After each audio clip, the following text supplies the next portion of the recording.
and everyone was telling me, you got to run your roastery on like cheap blends, and then you can do, espresso, the bulk, and then you can do some fun filters for yourself. Basically, I was like, for myself, there's so many people out there that want to drink amazing filter coffees. Like, why not do it for them?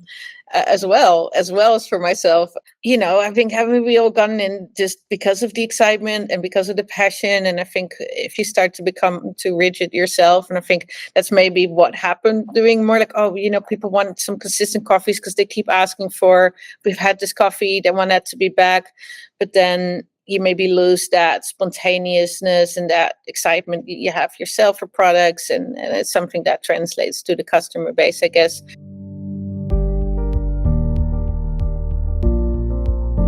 All right. Hello and welcome back to the Coffee Compass podcast. I'm Matti, and together with Uli, we are talking today with Esther from Manhattan Coffee Roasters. We're really pleased to have you with us, Esther. And hello. Thank you for having me. Of course, we're very excited.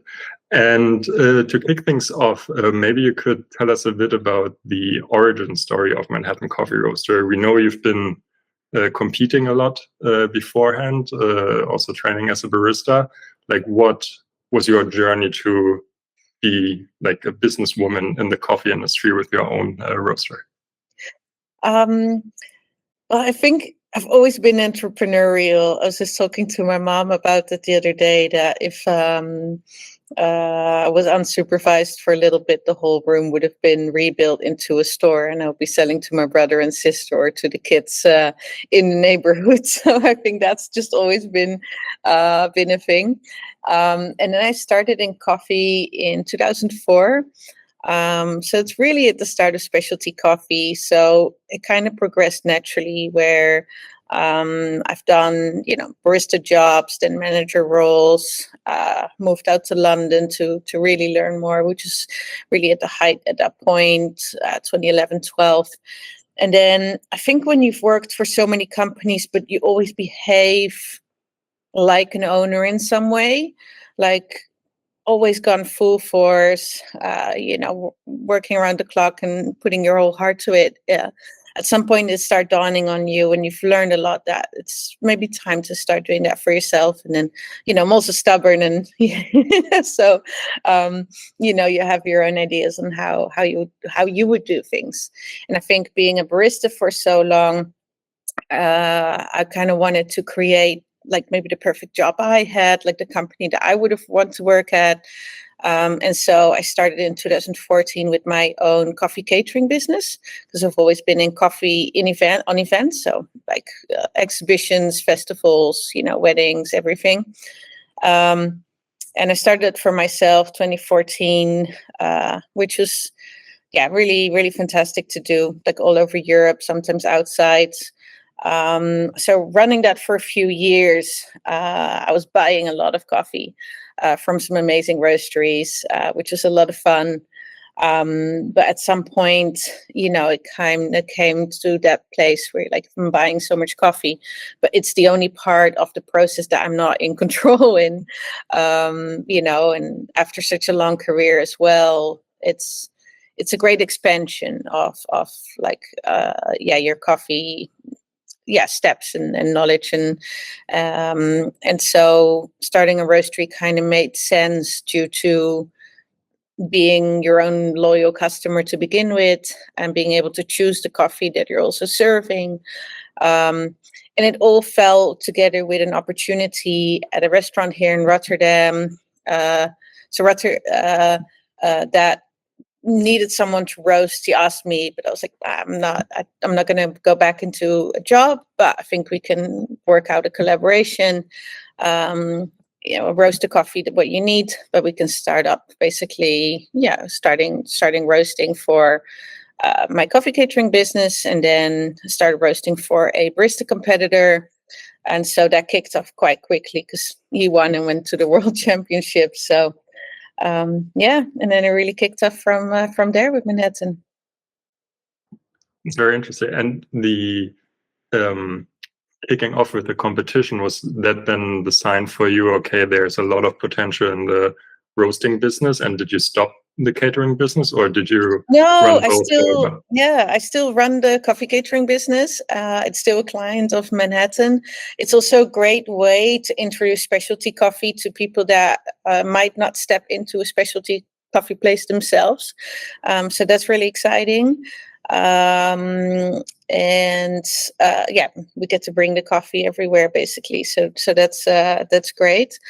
And competition-wise, I think it was exciting to change a little bit some stuff in the Netherlands as well, where maybe coffee purchasing, green purchasing was quite conservative at the time. It was, we had great, like, it was again starting with specialty coffee, and there was not a lot of like really high end coffee sold yet, here or there. But quite conservative on what people wanted to pay for it, and what roasteries would offer. But I think doing competition and just being like, I'm missing coffees that I know that are out there, but I don't see them in the market here. Really just wanted to do delicious coffees that, wanted to drink myself and be excited about. And just went for, and then having the opportunity to roast for a competitor that went to the Worlds, that was of course great, and helped to kickstart that even more, to just bring, amazing high-end coffees into the market.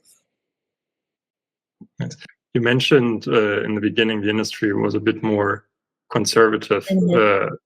What do you think changed over the last years? Also, you as a woman in the coffee industry, like, I imagine it's a very tough spot a few years ago. Like, it's a very male-dominated industry as well. Like, how did you see the coffee industry evolve over the last years to the point where we are now? Oh, I mean, so much has changed. I think, in terms of kind of offering on coffee, I think perhaps the industry, like, and then, I mean, like, maybe roasters, traders were afraid, like, oh, people aren't buying it. So of course, when you buy coffee, when it's green as a trader or green as a roaster, you're investing, and you take a risk on, can I sell this? Is it not going to get old? And so, and there's no market, how do you say, confirmation yet. There's no, you don't have anything to go on that people will buy it. But I was just looking at other markets. I'm like, people are buying, high-end wines, craft products in other fields. So why not coffee? And if it's not coffee, then, like, is that because we're just not offering it, or we're just not allowing people to understand why this is also a high-end product and an amazing craft product?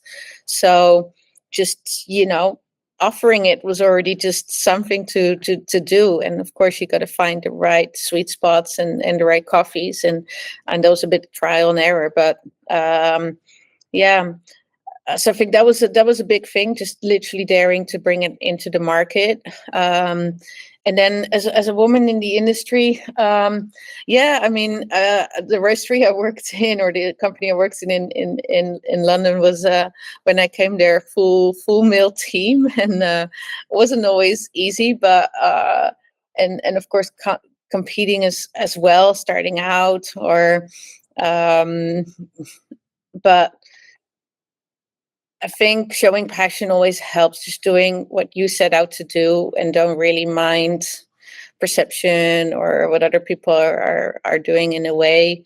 I've always tried to also, don't try to be a man with different qualities. And so I've always brought who I am, and like my feminine qualities in what I do as well. And I think that just really helps. And I do have a big drive. And I did feel starting as well with the roastery, I think women in general, we don't always put ourselves out there on the forefront as much.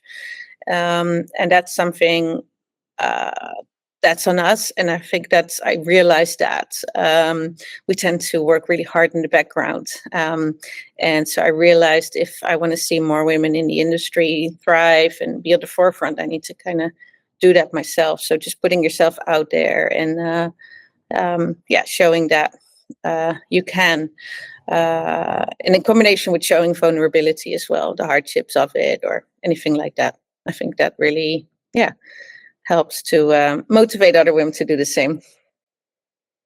Yeah, I think it's really great, the example you're setting, and yeah, I mean, the results speak for themselves.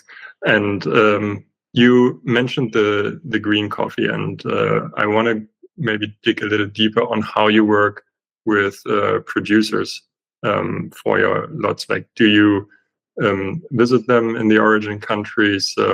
How do you work together with your producers? Very different in different ways, like hopefully, but so not always possible. So definitely I've gone out to visit, which is great. It creates a lot of understanding from our side about what it actually entails and the work that is having to be done.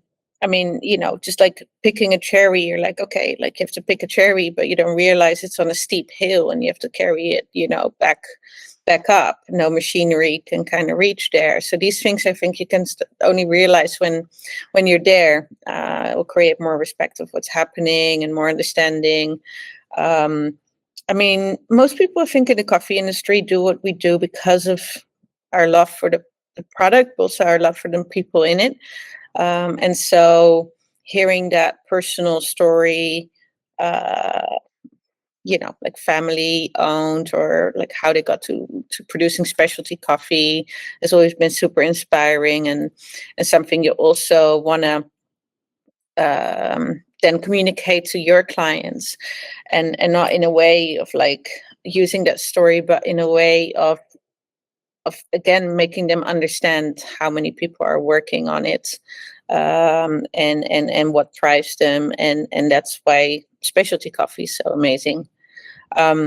But we don't only direct trade. I think there's a really big role for traders as well. Honestly, I was talking to a trader about this, that we love working with, because as a roaster, you can only do so much. You've only so much buying power and only so much financial means. This can come with some struggles as well, where I think traders can be great facilitators as well, for purchasing more consistent, bigger lots, where then roasters can can join in on. There's a bit more consistency for producers there.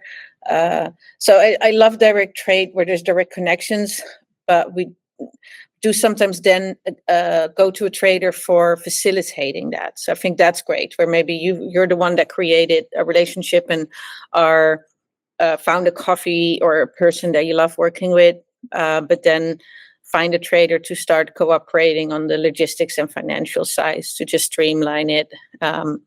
Yeah.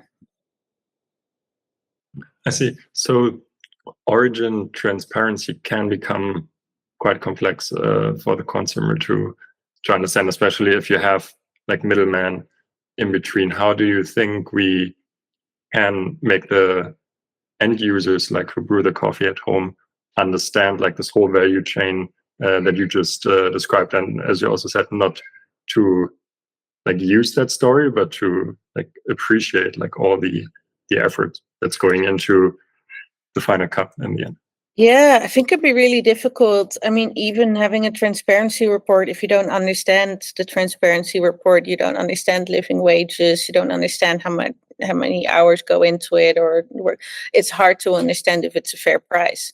So without understanding the fields, just having transparency on numbers, I don't know what that particularly does always. And then it's just how you portray it out there, right? So I think prefer sharing stories, I guess, and letting let the producers to speak for themselves in a way. What do they want to share about their coffee? What do they like to show or say?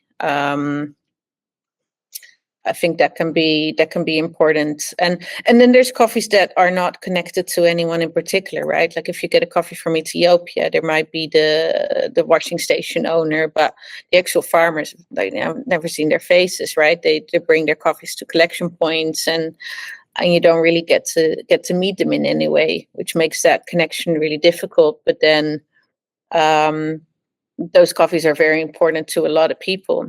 So one coffee that I'm really excited about is a coffee we've had from the start, which is actually Cooperation coffee.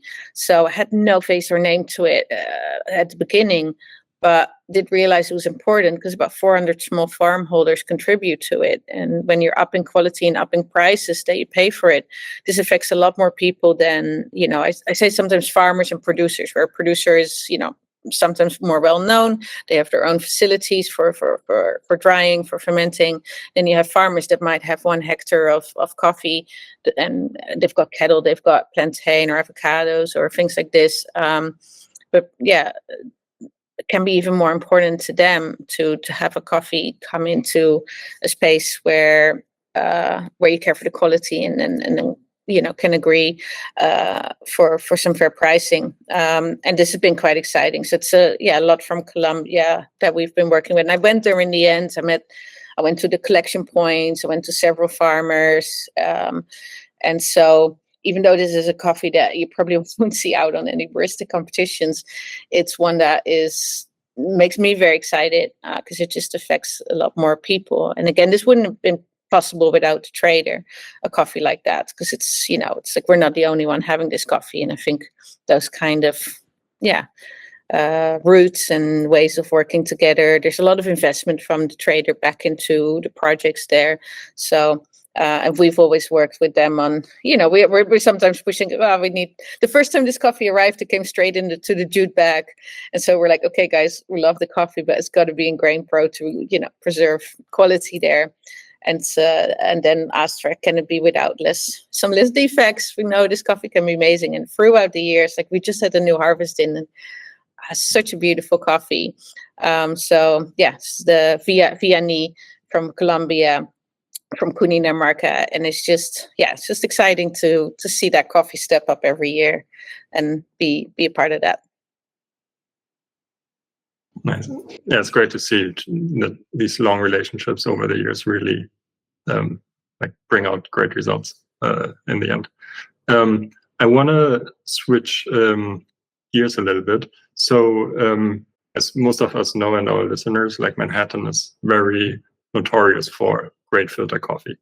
How did that come about? Was it like intentional when you started? Was it like by accident, personal preference? How did this image get created?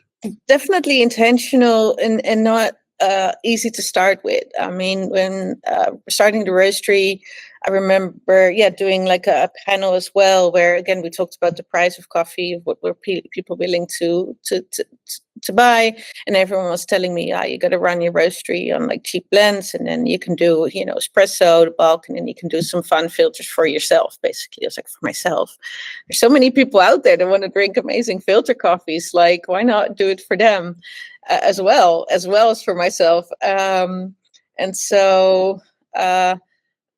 Starting to buy coffees and go for coffees that you think are amazing, and you just want to, you just want to drink yourself, and it can definitely be a little bit of a downfall here or there as well, or hard, because it is easier to run a roastery when you have a big bulk of espresso blend going out the door, and that isn't always the case. We pack a lot of 125-gram filter coffee bags, which is of course a lot of work for the team, but it is really exciting. Like, we launch new coffees. Like recently, we've been launching a coffee every week, which is just exciting for the team here. It's exciting for customers. It's exciting for ourselves. So yeah, that's it. Definitely started with very intentional. Like, just wanted to make some delicious coffee. We love drinking, and I do drink mostly filter coffee myself as well. So yeah. That's nice that you are the end user of your own product. But what's what makes making filter coffee more complex than espresso blends? Can you tell us a little bit more about the technical side of things? I mean, a filter coffee will show more, right? That's why we cup coffees to see the quality and to see the consistency. An espresso coffee will always, it's like small and intense, and so whenever it's a filter coffee, I always say that flavor palette is just stretched out a lot more. You can taste green folds easier, like age. You can taste roast folds on it more easily, or inconsistencies or anything like that. I mean, it's not, coffee is being judged across the world if you're in origin or in, any country roasting, or by doing a cup, like a cupping, and it's being done that way because it's the easiest way to really get to see what the coffee has to hold. We don't judge coffees just by making a bunch of espressos and see how that goes. In the end, of course, you want to try an espresso, but so filter coffee will show the coffee for what it truly is, which then you got to be on your A game, everyone across the value chain, to bring the best coffee out there. So it's really the roasting process itself that's also more complicated, because you work with lighter roasts, medium roasts, and to hit like the sweet spot is like technically challenging. Yeah, of course. I mean, again, if you have a darker roasted coffee, if that's the market you're targeting, if that's the profile you prefer, or you sell, you start tasting more of the roast and less of the coffee. The moment you go for lighter or medium roasts, again, it'll show everything. We also always say, like, extract to the fullest and tell us if you found anything, wrong with it, and then we need to go back and check it. But for instance, we currently roast on 2 different roasters. So we have the traditional gas roaster Probat, and then we have the electric roaster Typhoon. And we currently test all our coffees on both roasters and decide kind of which roaster works best for which coffee. So our list is not roasted by one roaster. It is roasted by two roasters, depending on whatever works best. And then from there, of course, profiled, QC'd, and the team's constantly looking at what works best. They put different things onto each other, like, temperatures, times, etc., to just see how does it come out in its best form, which is really interesting and exciting, and something to constantly keep on top of, especially when you're launching new coffees every week, of course. Then there's a lot of that. Yeah, and also explains the higher price point of filter coffees, I guess, like the. Yeah, I mean, for espresso and filter, we charge the same for the same coffee. But I think it's easier. I would always recommend people to, like, if you want to spend more money, it's easier to do that on filter coffee, just because you get more out of a brew. I mean, if you make an espresso, you have to dial in your grinder a bit more. That's just the nature of an espresso grinder, right? So there's always some wastage, some loss there. Also, let's say you make one espresso, or like, a double shot of espresso, so 2 with 18, let's say 70 to 20 grams, when you can make a whole batch brew of coffee if you know the setting of your grinder, the time and temperature of your water. It's gonna quite consistently give you the recipe you're looking for, and you can make 60 grams onto the liter. So in a way, it's more economic to make a filter coffee. So it's like, if you want to invest in high-end coffees, or scared to maybe spend a bit more, but where you want to do that, then filter is like an easier way, because you kind of get more for your money, if you know what I'm saying. Although I love making some espresso with some high-end coffees, because it's just, can be quite like a little dessert, can be quite exciting. But you got to be really confident about your recipe that you've already got in place, and your brewing equipment, or the consistency of the coffee itself. You've been mentioning you really right now do coffees like you launch new coffees almost every week. How can you achieve this high volume of new creations? Like, how big is the team that's constantly scouting new lots? Or like, how can you get to that point as a roaster? I mean, it's not consistently, but recently we just had it the past few weeks. We just had that, and then it's been every other week, or sometimes a bit slower. But right now we just had a lot of fun lots.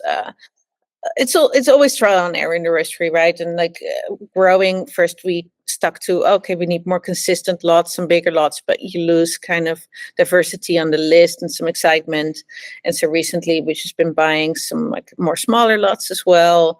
Yeah, it's a launch for a little bit. It won't last that long, but it's exciting, it's fun, and then we're on to the next thing, and you can try that.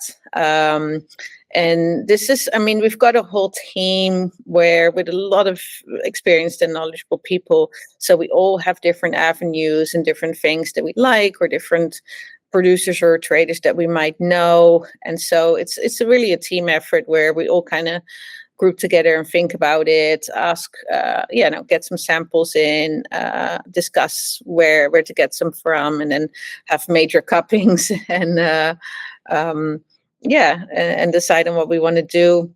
And of course, going out to World of Coffees, for instance, I think that's the best place for producers or traders to showcase their coffees, because tend to just go and try and, do cup as many coffees as we can, and maybe make some new acquaintances and find some new coffees out there as well. But yeah, coffee's got to come in from all sides, so every team member is almost involved. Nice. But it sounds like a very free process, a lot of experimentation, because I thought maybe with all the recognition you get and the expectations are always high, you sometimes have to play it a bit more conservatively with your customer base, but it doesn't seem to be the case. No, I think haven't we all gone in just because of the excitement and because of the passion? And I think if you start to become too rigid yourself, and I think that's maybe what happened, doing more like, people want some consistent coffees because they keep asking for, we've had this coffee, they want that to be back. But then you maybe lose that spontaneousness and that excitement you have yourself for products. And it's something that translates to the customer base, I guess. And we all have different things that we like as well. So we can all bring in stuff, and maybe there's a coffee somebody's really excited about, and the other one is like, I'm not sure. But let's give it a go. And I think that makes it just a lot of fun. Not everyone likes the same stuff. And I do like that, we can there's a coffee for everyone on the list. There's got to be something for everyone. Yeah, it's great to hear you can keep doing what made you successful in the first place. That must be a lot of fun. In regards to that, you also just mentioned coffee expos, and we know you just came back from China, where there was a coffee expo, and it's not really something I fear people are aware about, that China is a coffee destination or origin. Can you tell us a bit about your experience there? How was it? And where exactly were you?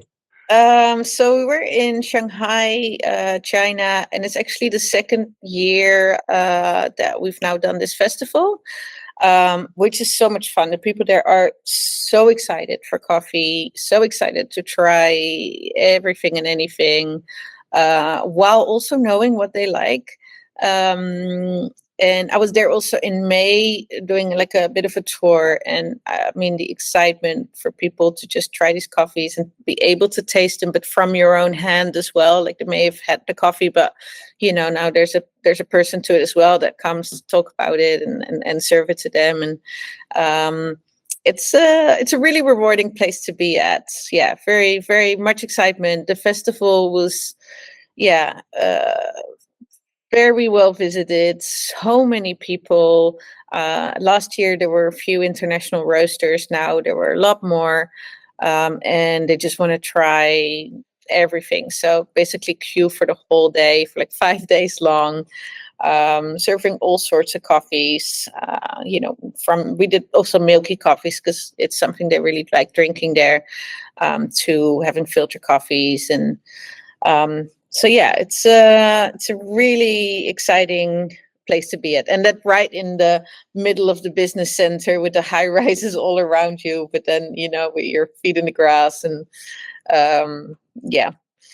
luckily to local helpers that could help out with the language, and everything like that, because that is a thing. You can't do it alone. We of course had some fantastic help. The organizers were amazing, so you need to just to get out there by yourself is a very can be challenging. So having some great people there that know the locals in the local way and everything like that has been amazing.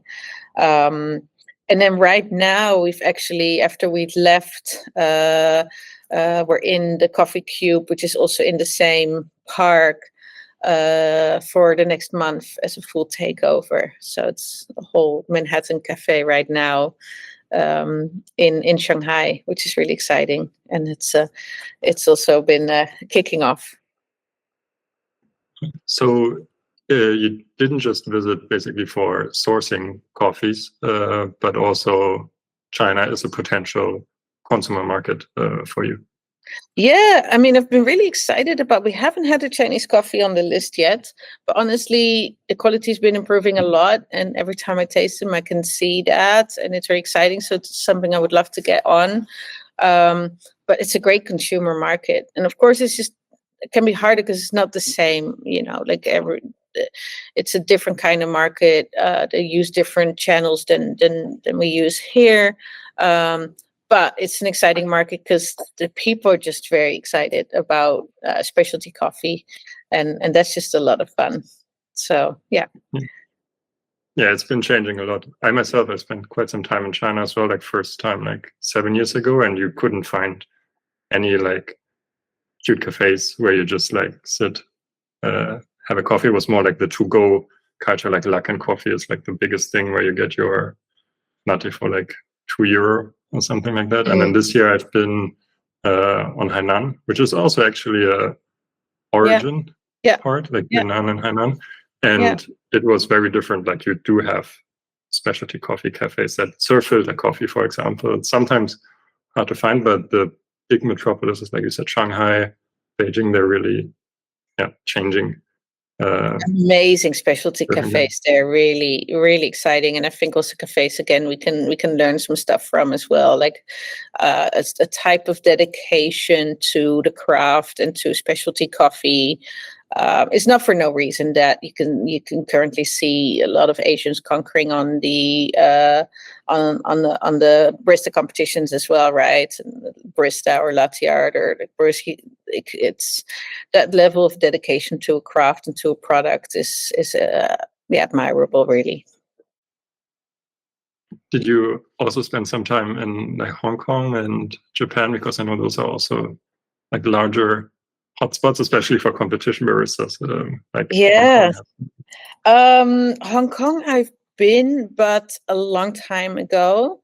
But definitely an amazing place, and I would love to visit there again. Got some customers there as well. Some fantastic specialty cafes, like roasters as well, really at the top of their game in the world. Japan, the same, which I've never been to, which is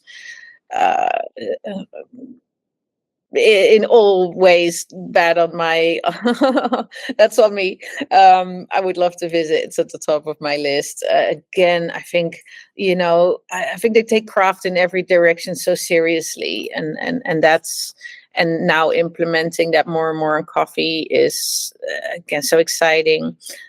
This is kind of what, when I started in coffee, what just got me really excited, like craft in general, like people that are just so excited about craft and just dive into it, no matter what that is. And then especially for me, it's on the food and beverage side, where I got really excited. And I think Japan is probably a place that you have to visit. So why I haven't yet, I'll blame my work schedule, but no excuse really. Maybe next year, it's a chance. That would be exciting.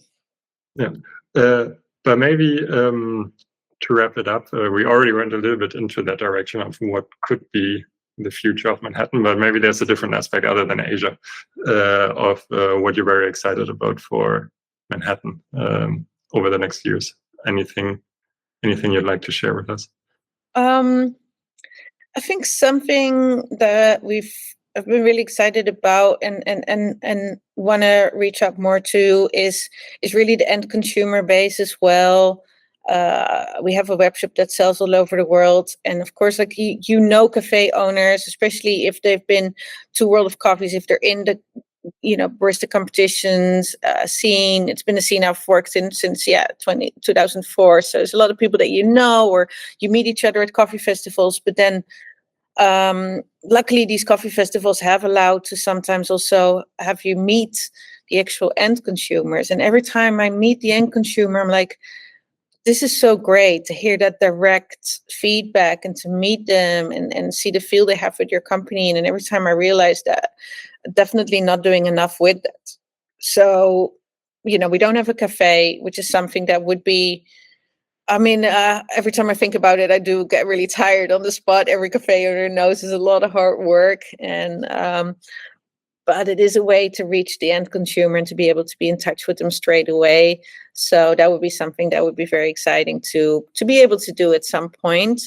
Have more open cuppings, go out there more to make sure the end consumer know where to find us as well. Because you can't do it without them, right?